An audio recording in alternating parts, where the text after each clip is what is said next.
beautiful and amazing crafters. Welcome to another video of Crafting with Shaneda. Today's video, I'm going to show you how I made this DIY Mother's Day poster sign with just a few items. Alright fellow crafters, so let's get started with the video. I will have timestamps listed below if you want to jump ahead, but we're going to start with the design.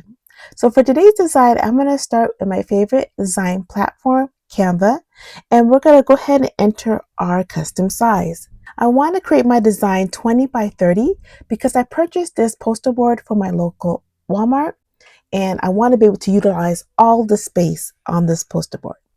So I'm going to head over to Canva and I'm going to create my custom design 20 by 30 inches. And I'm going to go ahead and choose create a new design. Alright, so now that I have a blank canvas to work with, it's time to start creating my design. So to help me get a little bit of inspiration, I'm going to go over to the design panel. And I'm going to just search for Mother's Day theme ideas.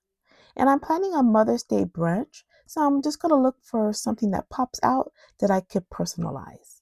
So I like this design. I'm going to go ahead and add it to my canvas. And I'm going to go ahead and just personalize it a little bit. So I plan to use my Cricut machine for today's project. But if I didn't want to use my machine, I would send this design to my local Walmart or even Canva to print this out as a poster. And then I could just adhere it to the foam board. But today I plan on using my Cricut machine. I want the final look to be like this, where I can add some flowers onto the poster board so I can make a DIY simple flower poster board.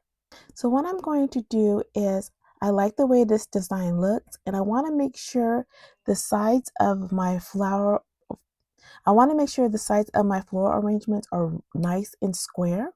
So that way it's easier for my Cricut machine to print and cut this out, because I will have to kind of separate this a little bit in Cricut Design Space due to Cricut Design Space print limitations. Okay, so I'm going to go ahead and save this as a PNG with a transparent background, and I'll upload this design into Cricut Design Space. Okay, now that I am in Cricut Design Space, I'm going to go ahead and prepare to upload the file. But before I do, I just want to bring in a shape that's going to kind of replicate my poster board. So I'm going to bring in a square and I'm going to go ahead and size it 20 by 30 inches. I'm going to change my color to white, and this will represent my poster board. So I'm going to go ahead and upload my file with that transparent background.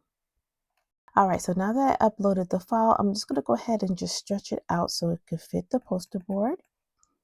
And now I'm just going to change it. Right now as a print and cut. I'm just going to change it to a basic cut, so that way I can kind of separate my SVG from my print and cut part of the file.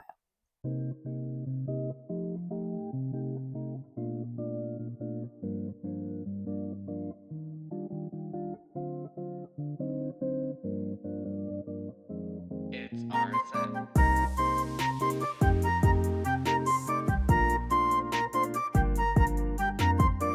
I'll separate it. It's time to kind of reduce this print and cut part of my design, because Cricut will not print out this section here. Cricut Design Space won't print it out as is because it's too large. So I'm just going to go back over to the shapes panel and bring in another shape that will kind of replicate my print and cut dimensions. And from this point, I'm just going to go ahead and separate this so that way it'll fit. And I'm probably going to have to use 3 pieces of sticker paper to separate this portion of the design.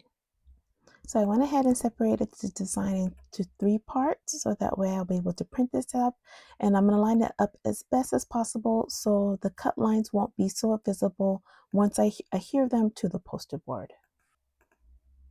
So now that everything's ready to go, I'm going to make sure to save my file, and I'll have this portion that I'll print out with, so this portion I'll use sticker paper. I'm going to use sticker paper for my print and cut, and I'm going to be using HTV Ron's permanent vinyl for the SVG part of the file. So I'm going to go ahead and hide the 20 by 30 poster board replica because I won't need that anymore, and I'm just going to go ahead and send it to make it. The Cricut's going to let me know that I'm going to have to use my 12 by 24 inch mat, which is fine, and I'll be using my large standard mat for this. And for the vinyl portion, I'll just need to have about 8 by 17 inches of vinyl to cut out the Happy Mother's Day portion of the design.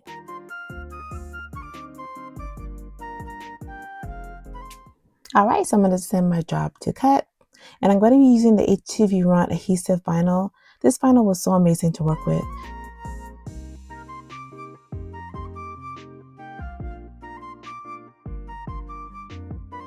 So now that everything's cut out and ready to go, it is just a matter of placing everything on the poster board. When it came to the print and cut section, I just took my time and just adhered it to the poster board. And then for the SVG, I just used some transfer tape that wasn't as not so sticky, so that way it wouldn't tear and pull up any of the poster board.